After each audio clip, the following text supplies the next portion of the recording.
Um, Good evening, Dr. Bales and board members. Before I make my public comment, I would like to publicly thank Sandra Christensen for having the courage to say what she did tonight. Yes, thank you. It shows us that she is here for the parents to ensure that there's transparency.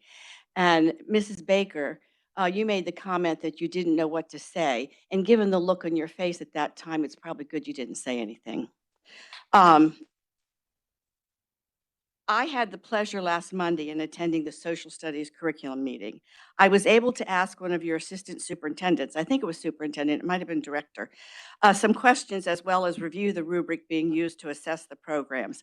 I have a degree in curriculum instruction and have overseen many curriculum adoptions in various states. My concern with your process is the rubric being used.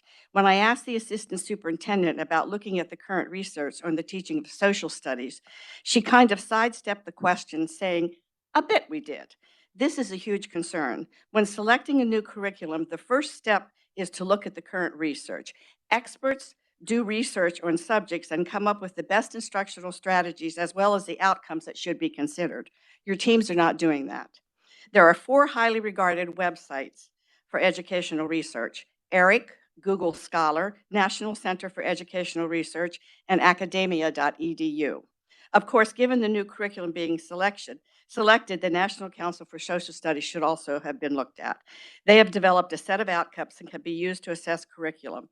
Most importantly, the rubric being used should include each state standard with a column reflecting if that material is being considered for each state standard.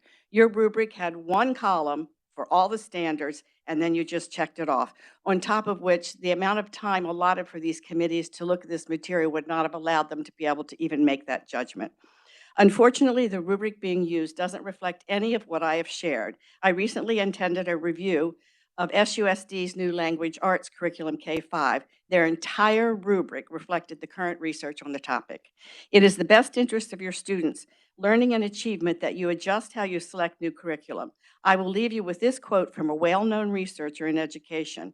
Major use of tests for student and school accountability has improved education and student learning in dramatic ways. Thus, the most important step in assessing new curriculum is to ensure, not assume, not guess, that it reflects each of the state standards. Thank you. Next, we have Jeff Landay.